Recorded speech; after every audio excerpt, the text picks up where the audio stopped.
Metroid Prime is one of the best Nintendo games ever made.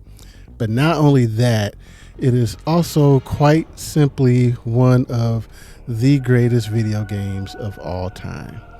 And the release of Metroid Prime Remastered proved that it's a timeless masterpiece that still holds up today and is a Nintendo essential classic game that everyone should play. We're just under a month away from Metroid Prime 4 Beyond's release on December 4th, the latest entry in the Metroid Prime series. But before that game comes out, Metroid Prime Remastered is the perfect game to play to show you why you should be excited for Metroid Prime 4 Beyond. And that's what we're going to talk about today. What's up, everyone? This is Justin and welcome to Just Keep Playing. In today's video, we're going to talk about what makes Metroid Prime such a special game, why it's an essential Nintendo classic, and why Metroid Prime Remastered is the perfect game to play right now before Metroid Prime 4 Beyond comes out. But before we talk about what makes Metroid Prime and its remastered version such special games, first let's dive into the history of Metroid Prime. So Metroid Prime originally released on the Nintendo GameCube back in 2002. People were initially just a little bit skeptical about the Metroid series going from its 2D roots to being in a first-person perspective. Super Metroid, back on the Super Nintendo, that game is considered by many, and it's held in such high regard, it's considered by many to be a much beloved all-time classic. So for the next big Metroid game on the home console to be such a drastic departure from that classic game, that had some Metroid fans just a little bit worried. And yeah, the decision to make Metroid Prime a first-person adventure game, that was definitely pretty controversial one at the time. And there are some questions, like how would going from 2D to first person impact the gameplay for a Metroid game? Would it still feel like a Metroid game? And was it going to be just another first person shooter? These were the questions that Nintendo had to answer. And to calm some of those fears, Nintendo consistently emphasized that Metroid Prime was not a first-person shooter. Nintendo really pushed home that Metroid Prime was and is a first-person adventure game. But it wasn't until both critics and fans actually got Metroid Prime in their hands that Nintendo and Retro Studios were able to wash all of those fears away. Metroid Prime, it launched with a overwhelmingly positive reception, and it received an overall Metacritic rating of a 97. And little fun fact, only 10 games in the history of gaming, at least when it concerns Metacritic, only 10 games have rated higher than Metroid Prime. But that's not it. The release of Metroid Prime Remastered proves that Metroid Prime's gameplay still holds up today when it received an overall Metacritic rating of a 94. But what about the game itself? What about the gameplay? But before we get to that, if you're enjoying this video, it would really mean a lot to me if you would hit that like and subscribe button and join me for more breakdowns on classic Nintendo games, Nintendo Switch 2, and gaming discussions.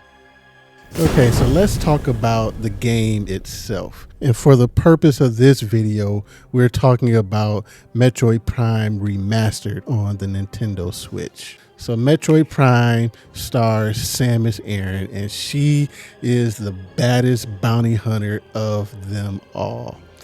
The game is a first-person adventure, and that right there is a very important distinction to make, because that is what really sets the Metroid Prime series apart from, say, your typical first-person shooters, say a game like a Halo, a Doom, or a Call of Duty. Now, don't get me wrong, Metroid Prime definitely has some really good and intense action moments, especially those boss fights. It has some really good and classic boss fights, which we will get to those in just a little bit. But Metroid Prime is about so much more than that.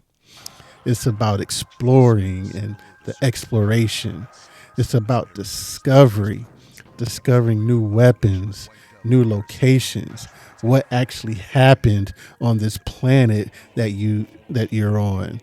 It's about becoming more and more BA throughout your adventure. It's about that feeling of isolation and being alone. Those are the things that make up a Metroid Prime game, and why it being a first person adventure is such an important distinction. Okay, but next up, we have to talk about the controls, because some of the early concerns with Metroid Prime is how would the game control? Would Samus feel like Samus? And the controls in the original game, they did a really good job of making you feel like Samus, and those controls already felt pretty good. And you can experience that control style in Metroid Prime Remastered if you want to. But the controls in Metroid Prime Remastered feel so much better thanks to some modern quality of life updates. To start, one of those being able to play with dual analog and gyro controls, which played like a dream and felt amazing to play with that control style. And for me personally, that is my preferred control style for those first person adventure or even first person shooter type of games. A few more modern quality of life additions would have definitely been nice in Metroid Prime Remastered, like maybe adding the ability to fast travel to previously visited areas, but the game as is remains amazing. Metroid Prime does involve a bit of backtracking, which is a staple of the Metroid franchise, but in my opinion, the backtracking is paced really well. Whenever I started to feel like I was getting maybe just a little bit tired of backtracking, a new area would finally open up and I'd get a new power up, and then I'm sucked right back into the game. We definitely had to talk about the visuals and how the game looks.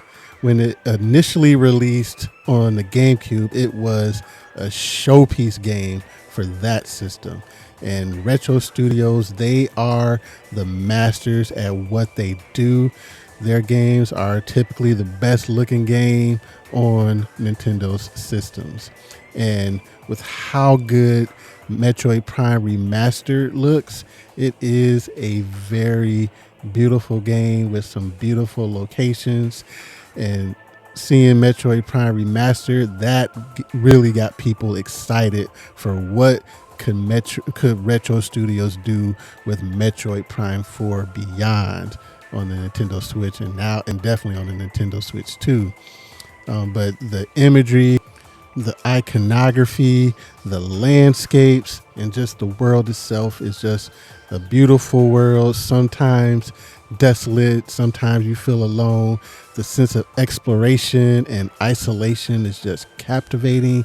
I just really love the world design in Metroid Prime. And the sound design, that is just some of the best that I've ever heard. But now we gotta talk about the action and the combat. The action in Metroid Prime is thrilling. There are some enemies that initially can be pretty intimidating, but Metroid Prime does a great job of making you feel more powerful the further you get into the game, and enemies that used to give you a problem will no longer be an issue. Metroid Prime has some of the most memorable boss battles in video games, period. Now, there won't be any spoilers in this video, but that final boss battle, that was an awesome fight, and that took me a number of tries to beat that battle. But once I finally got the pattern down, it was on, and I did my thing, handled my business. But my adrenaline was pumping for a while after that final battle. You add all of that up, and you get a truly special game. Metroid Prime Remastered is a certified masterpiece.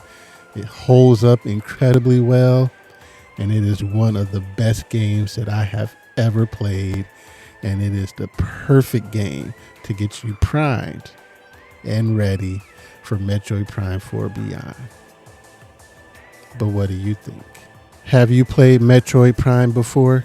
Let me know your thoughts on that game in the comments, and also let me know how excited are you for Metroid Prime 4 Beyond. And for a breakdown on another Nintendo classic, one that I wasn't necessarily a fan of when it first came out, but since have turned around and now love the game, you can check that video out right here.